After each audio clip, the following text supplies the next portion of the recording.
Bonjour et bienvenue sur votre chaîne d'information Journal d'Afrique. Si vous êtes nouveau, n'oubliez pas de vous abonner pour ne plus rien manquer car l'information vous donne accès au monde.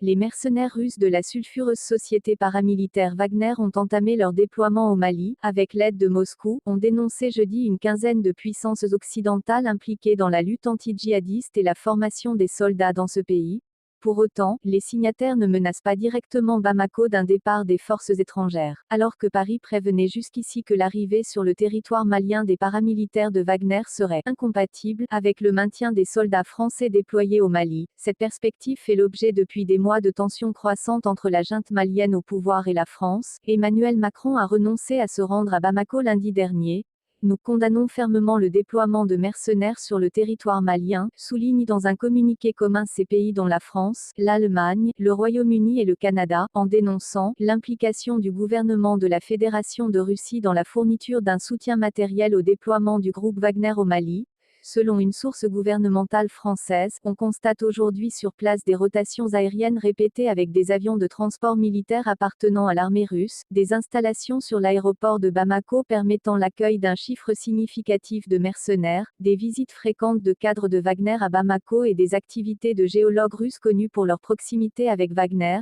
Mercredi dernier, le secrétaire d'État américain Anthony Blinken avait déjà mis en garde le Mali contre des conséquences financières et une déstabilisation du pays, déjà en proie aux violences, si le gouvernement recrutait Wagner, un groupe réputé proche du Kremlin. Nous regrettons profondément la décision des autorités de transition maliennes d'utiliser des fonds publics déjà limités pour rétribuer des mercenaires étrangers au lieu de soutenir les forces armées maliennes et les services publics au bénéfice du peuple malien, et appelons la Russie à se comporter de manière responsable et constructive dans la région, insiste le communiqué également signé par une dizaine de pays européens engagés aux côtés de Paris dans le nouveau groupement de forces spéciales Takuba, qui doit aider l'armée malienne à monter en puissance. Ce déploiement ne peut qu'accentuer la dégradation de la situation sécuritaire en Afrique occidentale, mener à une aggravation de la situation des droits de l'homme au Mali, déplore-t-il, dans une référence à peine voilée à la présence de Wagner en Centrafrique, où la société est accusée d'exaction et de pillage de ressources minières.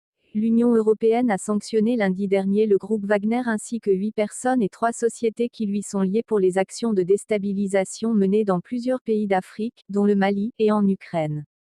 Les pays occidentaux demandent également à la junte malienne d'organiser des élections dans les meilleurs délais pour rendre le pouvoir aux civils, mais qui traînent des pieds pour présenter un calendrier de transition, aux grandes dames des membres de la Communauté économique des États de l'Afrique de l'Ouest, CEDEAO. La crise actuelle se noue principalement autour de l'attitude d'obstruction à la transition politique, dont le déploiement en cours de Wagner n'est qu'un symptôme, témoignant de la volonté des autorités de transition de se maintenir en place, au Mali, commente-t-on de sources gouvernementales françaises.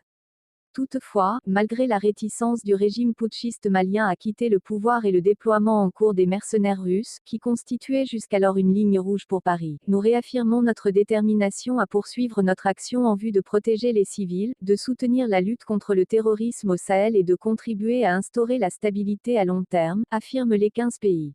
Au terme de près de 9 ans de présence au Sahel, la France a entrepris en juin de réorganiser son dispositif militaire en quittant ses 3 bases les plus septentrionales au Mali, Tessalit, Kidal et Tombouctou, pour se recentrer autour de Gao et Ménaka, aux confins du Niger et du Burkina Faso. Ce plan prévoit une réduction des effectifs français au Sahel, de 5 000 à 2 500, 3 000 d'ici 2023. Malgré les efforts militaires, le Mali est toujours livré aux agissements de groupes affiliés à Al-Qaïda et à l'organisation État islamique, et aux violences perpétrées par des milices autoproclamées d'autodéfense.